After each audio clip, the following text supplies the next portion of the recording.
Hey everybody, Average Gamer here. Welcome to a Let's Talk. In this episode, the supply crates and how I think it's not. Let's just say it's not, and then fill in the blank. Here's the way I'm looking at it. So initially, the way I always thought it worked and the way I thought it was pitched to us, apparently is a lot different than it works. So firstly, what it does is it randomly picks out eight items, presents them to you. Of those 8 items, it will tell you at this current point now which ones are rare, which ones are this, which ones are that. But you figure those probably mean, well, that's probably, the odds of that showing up in the supply crate. No, apparently not anymore. The way I read it initially, and before it came out, and when it initially was in place, was that this rarity stuff was to tell you what the odds of it showing inside the supply crate were. So, for example, a mech is quote-unquote ultra rare, right? It shows up in 1 in every X amount of supply crates given out and things like that. So it makes you think, okay, well, we can get X amount of supply crates. The odds are this many mechs, and I got a 1 in 8 chance of getting a mech. Completely incorrect.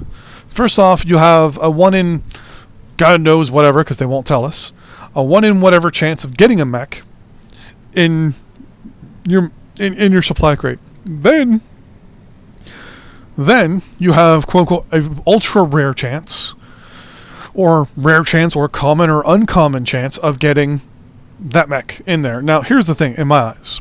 That right there is too sketchy. You should tell me how this works. In my eyes, this is how it should work. This is not how it works, but this is how it should work. 1. This ultra-rare, common, uncommon thing is on their end, their server end, to decide what goes into said supply crate. Once it's in the supply crate, it then communicates to you everything has a 1 in 8 chance of you getting it. 1 in 8 chance. So that tells me I have a fair chance of getting one of each of these 4 things. If you're going to tell me it's different, I want to see the exact numbers. Because right now, this is what they're saying. 1, a 7 days premium time is ultra rare. So I'm assuming it's rare. It's something that you probably, the odds of you getting in a supply crate are small. But once you get in the supply crate as well, it's then telling you it's also a ultra rare chance of you getting it. No, I want numbers.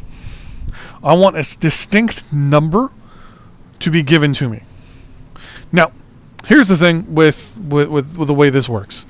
Being in Canada, I'm pretty sure there are, we'll say, regulations with things like this, because this could be classified as betting. I'm buying a key, aka a ticket, to possibly win something. Now, since there's a guaranteed win, it's one of those things where it's like, okay, it's a guaranteed win. Today's Friday. So if it's a guaranteed win, then it gets to the point where it's like, okay, well, does that circumvent certain rules and regulations? But we won't get into that. But I think they should communicate this information to us. I think they should communicate, A, what the odds are of getting a specific item in. Now, if they obviously weigh certain things at their end, that makes sense. That's no big deal. Because that tells me, okay, like mechs, I shouldn't get a mech in every single package. No. They should come out and say, okay, getting a light mech is a 1 in 2,500 chance of getting it in your mech in your supply cache. Then it's a 1 in 50,000 to getting a medium, and etc. Then go through weapons. Medium weapons, long ranged weapons. The more expensive the weapon, the more rare it is, type thing. Explain to us that, but then don't turn around and say, "Oh, but now that you can see it, you have a really tiny chance of possibly getting it." So looking at this right now, with the colors, I would say, "Wow, I have a 1 in 4 chance of getting 7 days of premium time." Now they bring in the color coding, and you're looking at it going, "Well, wait a minute. What does ultra rare mean? Does that mean that it's still a 1 in 8 chance, but just with the way luck is going with people today, or just the way overall luck is, it's not really giving it out. It's just not. Like, it's just one of those things.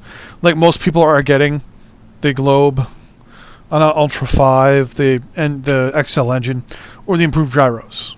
Or, no, sorry, the large lasers in the LRM. Is it most people are getting those?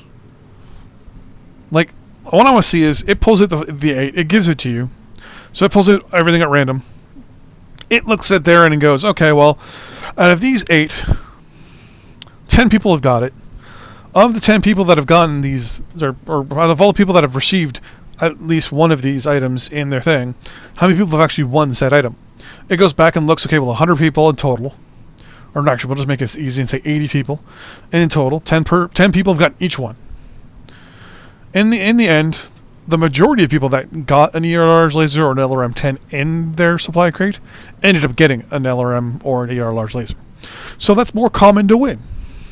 Even though it's still a 1 in 8 chance, it just so happens people just seem to be winning these more often.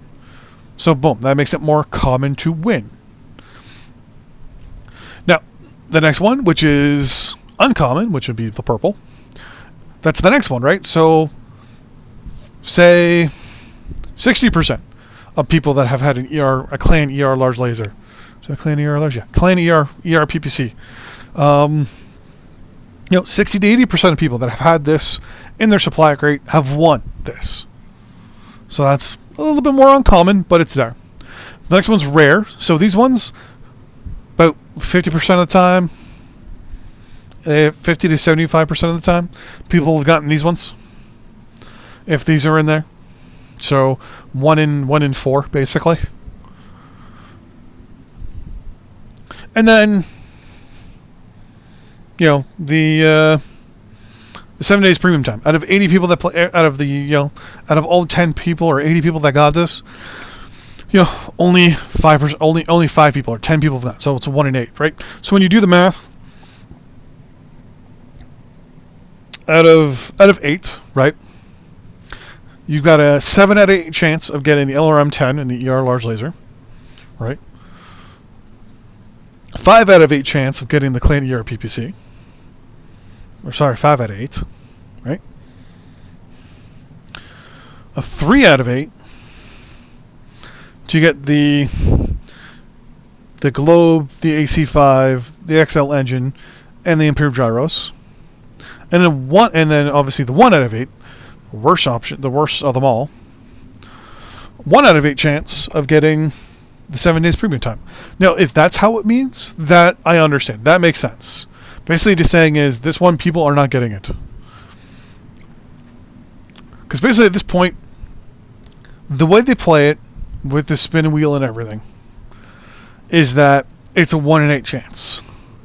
You can't make it a 1 in 8 chance on something like that, but then not make it a 1 in 8 chance. Because then you're making it an RNG on the other end. It's picking the decision and then communicating it to you via a fake interface. That's just, you're basically lying to us by using a spin wheel. If you put everything on a wheel with equal footing and we hit that button and it spins, that is telling me, as a consumer, it has a fair chance, color or not. It's telling me it's still a fair 1 in 8 chance. If you're telling me now that something is ultra rare versus something that's common, and I have a chance of winning the common item more because it's overall weighted that way, then you need to change the entire way you do things and communicate it to me. Because the way it's being communicated is not the way it works. Even this way. I don't care about the colors. Don't even look at the colors. I see this and I say, okay, if I unlock it, I have a 1 in 8 chance of getting everything. Simple as that. This is not the way it should be communicated. The way it looks is not being communicated properly. They need to change it. I was a fan of it until I figured out it works this way. Now I'm not too impressed. Now I'm not too happy. But, yeah. So that is it. I'm done for this episode. See you guys next time. Bye-bye.